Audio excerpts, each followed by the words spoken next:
É grande a responsabilidade de quem cuida de uma criança. Não somente os pais, mas todas as pessoas que se relacionam com essa criança desde pequenina. Pode ser a professora, os vizinhos, os amigos mais velhos. Todas essas pessoas que se relacionam com essa criança, os avós, os tios, os primos, os parentes mais distantes, enfim, todas essas pessoas podem influir no crescimento e desenvolvimento dessa criança. Ou seja, é muito importante que a gente saiba tudo o que a gente diz para uma criança. A gente não pode falar intempestivamente. E quando isso acontece, é claro que acontece, porque ninguém é de ferro, ninguém é 100% perfeito. Quando isso acontece, é importante que a gente sente com essa criança, que a gente peça desculpas, muitas vezes, por algo que disse sem pensar, e que a gente explique, sobretudo, por que a gente se comportou daquela maneira. Essa é uma forma da criança perceber que todos nós erramos e que sempre é possível voltar atrás, desde que a gente esteja disposto a isso.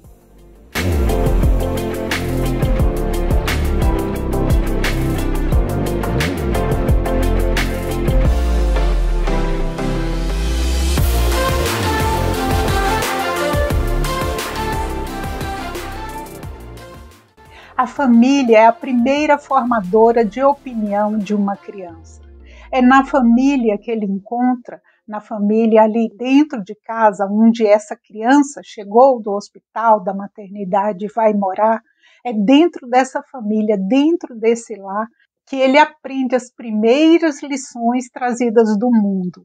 Ele sabe que a mãe está ali para protegê-lo e acalentá-lo, que a mãe está ali para alimentá-lo. E passado algum tempo, ele percebe que também o pai pode fazer isso. O pai também pode protegê-lo e alimentá-lo. Muitas vezes a avó cuida dele, muitas vezes uma tia, uma outra pessoa. E é nesse cuidar que ele vai formando o seu primeiro tópico de personalidade. É quando essa criança vai descobrindo se ela pode confiar nas pessoas ao redor ou não. É por isso que é muito importante toda a família estar atenta a esses cuidados. E veja bem, esse cuidado não exige gastos, não exige nada muito oneroso. Essa criança precisa de colo, de proteção, de carinho, e não necessariamente de berços luxuosos, roupas de cama combinando e um quarto totalmente montado para ela. Essa criança, ela vai dar muito mais valor ao aconchego e às palavras doces que ela ouve no seu ouvidinho todos os dias, em todos os momentos. É na nossa relação com os adultos e com as crianças mais velhas que desenvolvemos a nossa individuação. É quando a gente percebe que também somos um ser à parte dessa mãe, à parte desse pai. É quando percebemos que nós temos a nossa própria existência. E para a gente estar feliz com a nossa própria existência, é preciso que a gente esteja em paz, esteja acolhido. Tudo aquilo aprendemos com os exemplos dos outros, das outras pessoas. E aceitamos alguns desses aprendizados e rejeitamos outros. É aí que a personalidade vai se formando e cada um de nós se torna um indivíduo único, uma pessoa única, com seus pensamentos, com suas formas de agir, com as suas formas de sentir a emoção que nos chega todos os dias, a nossa forma de expressar os nossos sentimentos. Tudo isso é formado desde lá atrás, quando a gente chega na casa dos nossos pais. Antes de tudo, eu quero te pedir que você se inscreva no canal, que você dê um like, dê um joinha, como se diz. E eu quero dizer que eu sempre vou estar aqui gravando vídeos como esse. Eu tenho certeza que você vai gostar desse vídeo, porque Aqui no nosso canal, os vídeos são pensantes. Eu procuro gravar vídeos onde a gente possa pensar junto. Eu não sou a dona da razão. Ninguém pode ser dono da razão, porque sempre existe algo que a gente precisa aprender. Mas é importante que a gente esteja disposto a ouvir outras opiniões, para que a gente possa crescer como pessoa e se desenvolver melhor. É por isso que eu te convido a se inscrever nesse canal e fique aqui, assista esse vídeo até o final. Eu tenho certeza que você vai gostar. O nome, por exemplo, é muito importante. Não chame o seu filho de bebê, de amorzinho, de queridinho o tempo todo. Chame-o pelo nome. É o nome que irá mostrar a ele que ele faz parte daquela família. Todos têm um nome. O João, o Pedro, o Messias, a Gabriela, a Ana, a Maria, todos têm um nome. E ele precisa ter um nome também. É a partir do nome que ele se sente um indivíduo dentro daquela família com a mesma importância que os outros indivíduos têm. E o sobrenome também tem a sua importância. Um pouco mais tarde, é claro, quando a criança já está um pouco maiorzinha, mas é o sobrenome que o insere àquela família. A família Barbosa, a família Santos, a família Pereira, todas essas famílias, elas contam com os seus membros, que têm cada um o seu nome. Mas, apesar de eu ter um nome diferente dentro da minha família, eu tenho o mesmo sobrenome. Ou seja, esse sobrenome me une, me torna pertencente àquele grupo de pessoas que eu tanto amo. É, portanto, importante que a criança seja chamada pelo nome e que ela saiba qual é a sua família, qual é o sobrenome que designa essa família. E isso faz com que a gente se sinta incluído nesse mundo que nos recebeu. Eu listo aqui, nesse vídeo, 10 coisas que os pais devem evitar em relação à sua criança, de forma a permitir que ela se desenvolva de uma forma plena e segura, que ela se sinta a parte integrante dessa família, amada, cuidada e acolhida. Isso é o que forma uma mente sadia, isso forma uma personalidade equilibrada, onde mais tarde essa pessoa, esse ser humano vai saber se defender e se adaptar às dificuldades que o meio, que o mundo irá lhe trazer. Em primeiro lugar, é importante que os pais evitem discutir na frente do filho. Isso é importante que aconteça porque muitas vezes a criança se sente compelida a tomar um partido. Ela ama o pai, ela ama a mãe e ela se sente angustiada diante de uma discussão porque ela se sente na obrigação de tomar partido, ora de um, ora de outro. E isso a deixa ansiosa, cria uma dificuldade na fluição dos seus pensamentos, porque ela não sabe o que pensar de verdade. É claro que diante de uma discussão, todos têm o seu ponto de vista e todos têm a sua razão, o seu motivo por estar discutindo. Mas é aí que isso faz mal à criança, porque justamente ela tenta, ora se equilibrar de um jeito, ora de outro, e isso causa uma ansiedade que pode ser prejudicial a ela. Evitem, portanto, discussões em frente à criança. Um segundo ponto, não use nunca o medo para coibir um comportamento da criança. Muita gente, na época antiga, fazia o seguinte: não vai aí porque o homem do saco está atrás da porta. Não faça aquilo porque a mula sem cabeça vai aparecer. Ou, independente disso, não vai aí porque aí é perigoso. Mas é perigoso por quê? Por que usar o medo para fazer com que a criança não se comporte da forma que a gente não quer. Cada vez que a gente usa o medo para coibir o comportamento de uma criança, a gente está fazendo com que ele aprenda o seguinte: o mundo é perigoso. Lá fora existem perigos que eu não sou capaz de enfrentar. Pode acontecer a partir daí uma pessoa insegura no futuro, que não acredita na sua própria capacidade. Muitas vezes a gente não sabe por que determinada pessoa é tão insegura. Mas será que ela ouviu na infância algo parecido? De que o mundo era algo a ser temido? É importante a gente pensar nisso. É o passo 3 que a gente deve fazer para possibilitar que haja um bom desenvolvimento da criança, da sua mente, da sua personalidade, é o seguinte: não adotar castigos muito fortes que você não vai conseguir cumprir. Por exemplo, nunca mais, nunca mais. A criança fez alguma coisa de errado e você não achou legal e achou por bem proibi-la de fazer aquilo. Nunca mais você vai dormir na casa do amiguinho. Nunca mais você vai nas festas de aniversário da sua tia.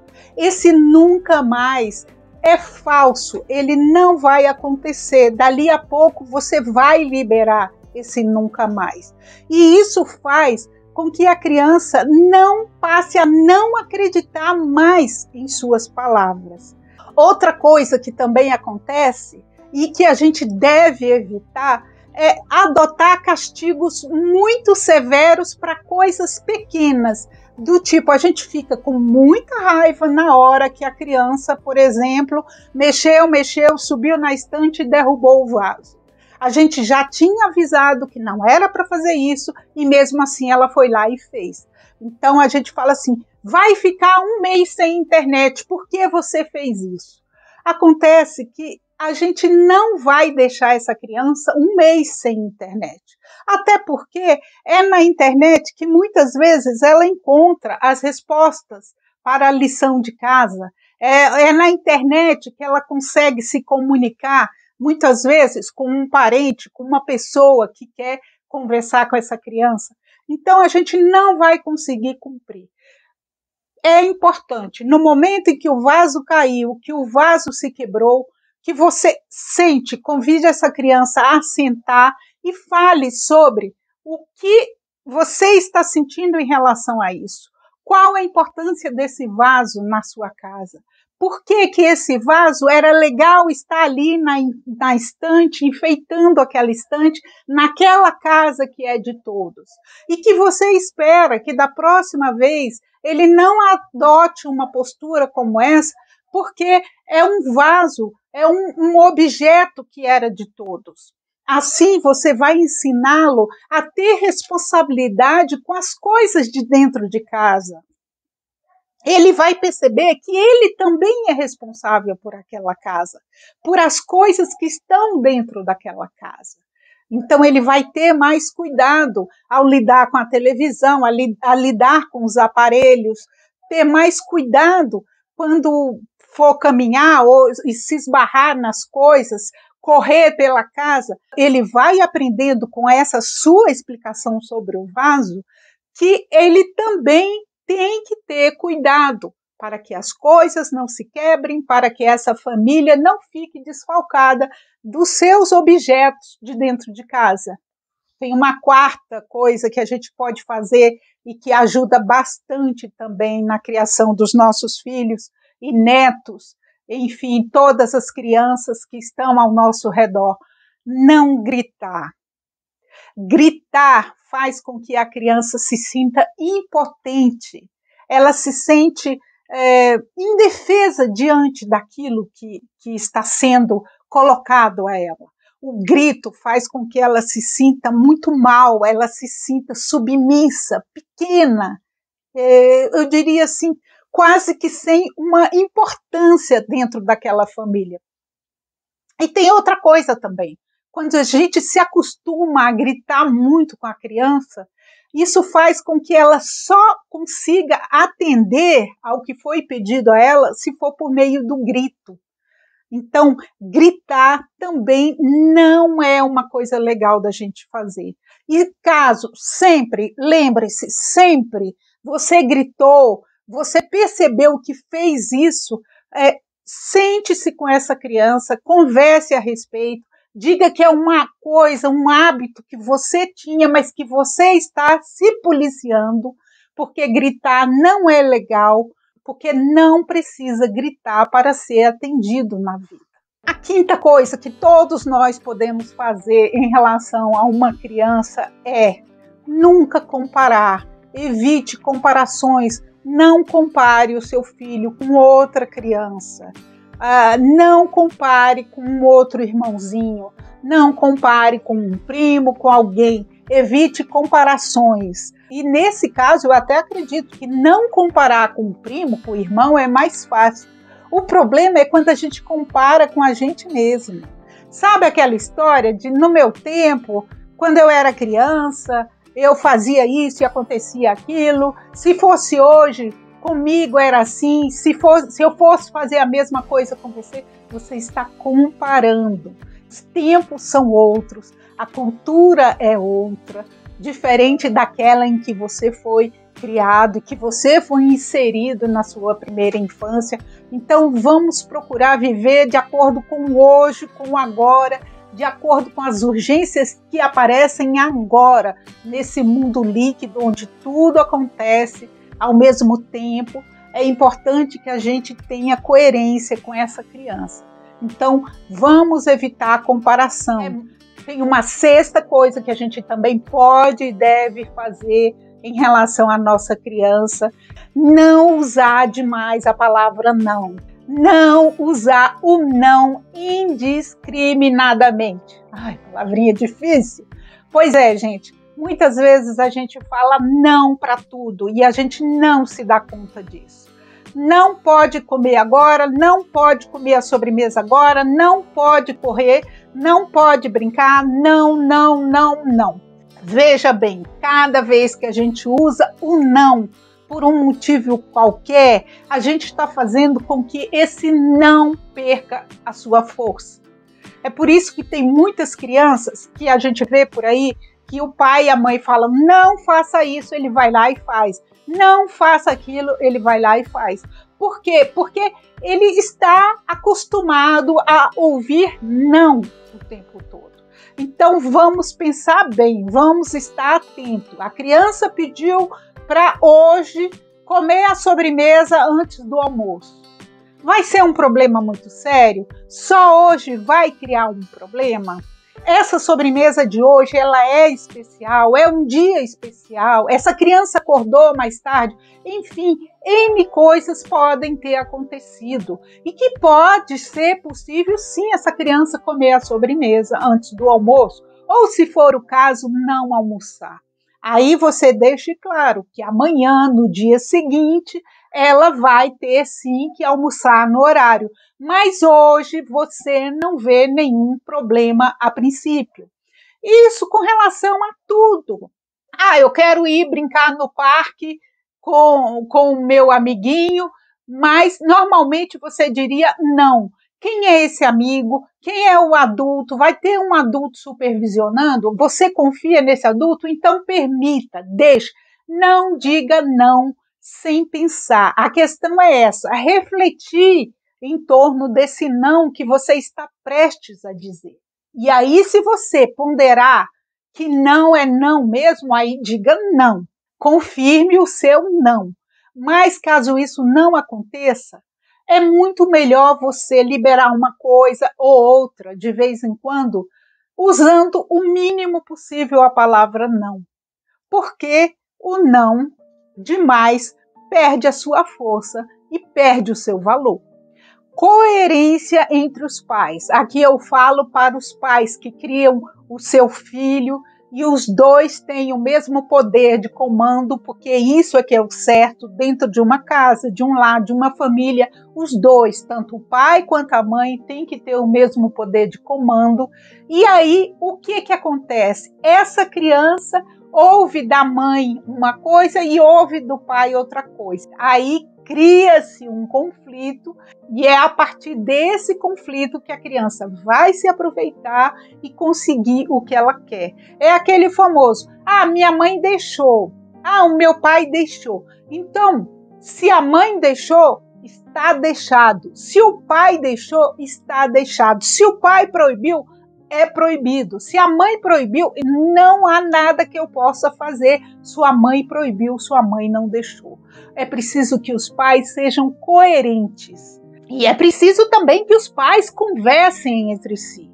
Se aconteceu alguma coisa e você proibiu o seu filho de ir a determinado lugar, comunique-se com o seu marido, a sua mulher, com o pai do seu filho, a mãe do seu filho, comunique-se e diga, olha, eu proibi por isso, isso e isso.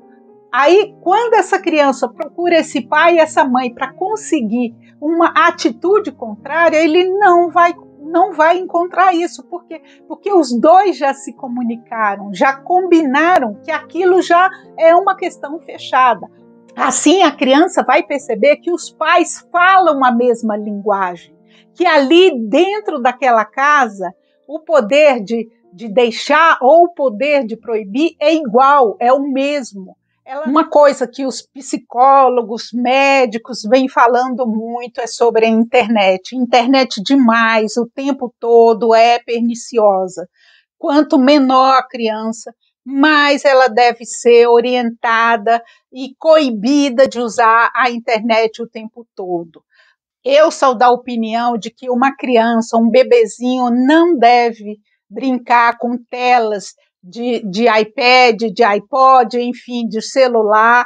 Eu acredito que quanto mais essa criança tem acesso a brinquedos convencionais, ao dadinho, bloco de montar, estruturas coloridas que ela pode escolher qual usar para colocar em determinado local.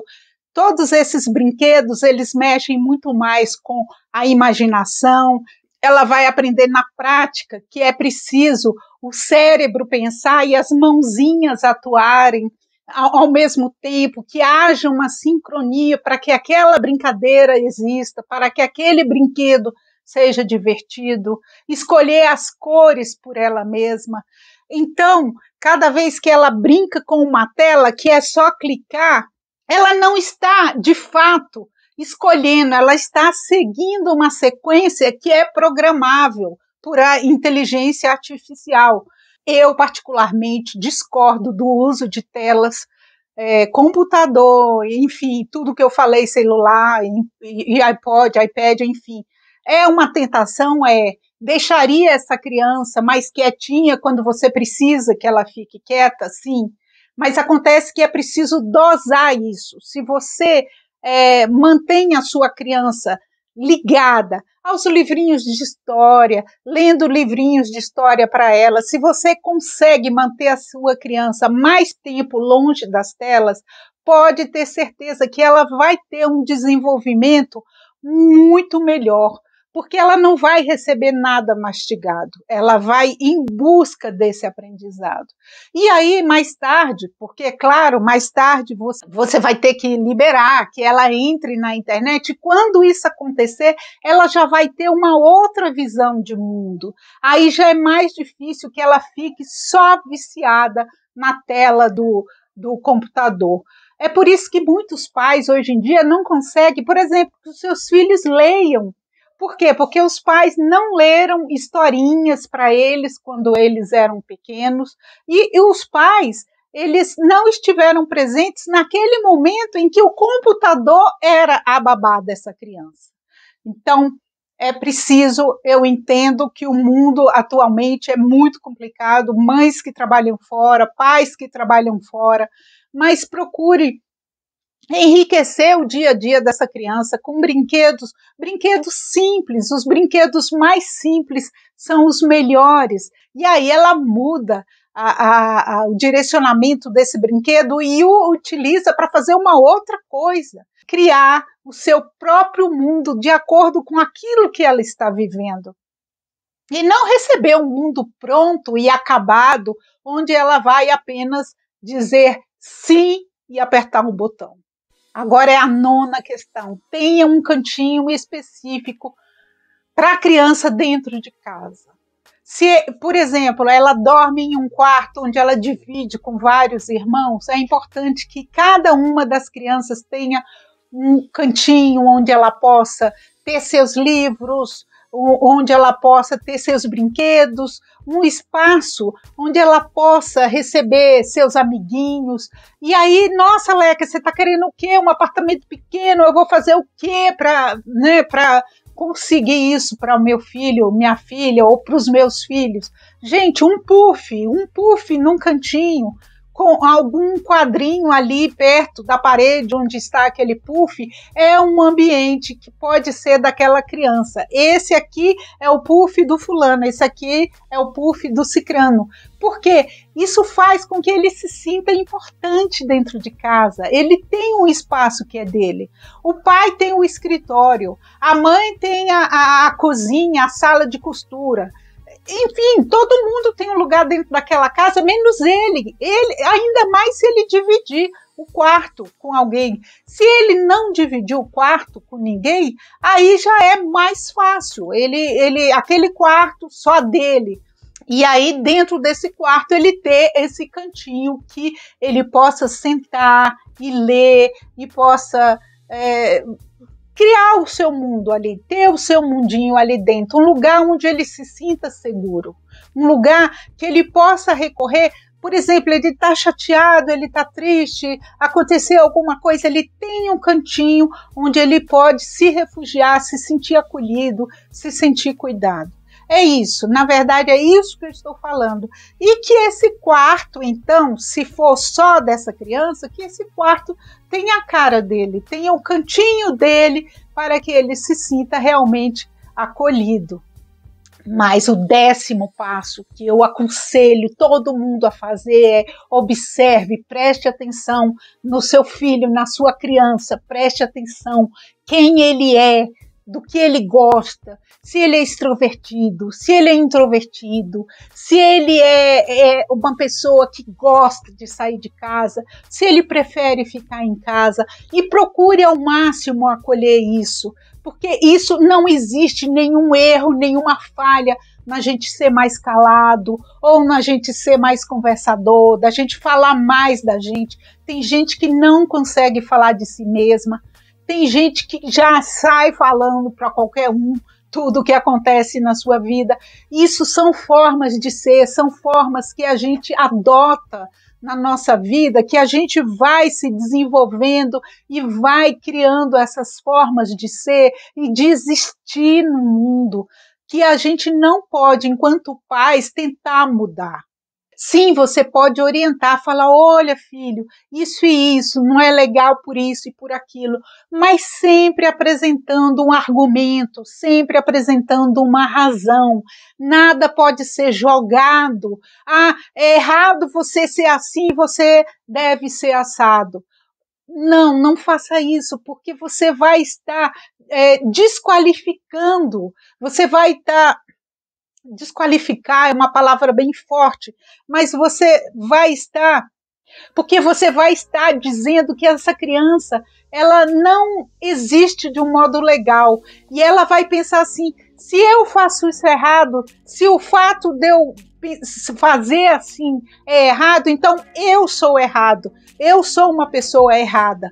E isso é a pior coisa que pode acontecer, que a gente pode fazer para um filho nosso, de alguma forma fazer ele crer de que ele não é bom o suficiente, que ele é errado, que ele não é aceito, que a forma dele ser não é aceita, não é aceitável.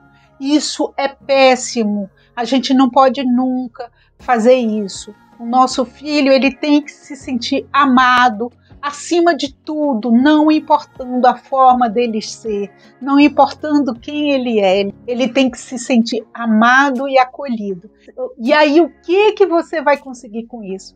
Um adulto pleno, completo, um adulto que se respeita, que respeita as outras pessoas, que sabe que o mundo tem regras a cumprir, mas que essas regras também podem ser mudadas, porque nem tudo é perfeito e as coisas podem ser sempre aperfeiçoadas. É isso que você vai conseguir.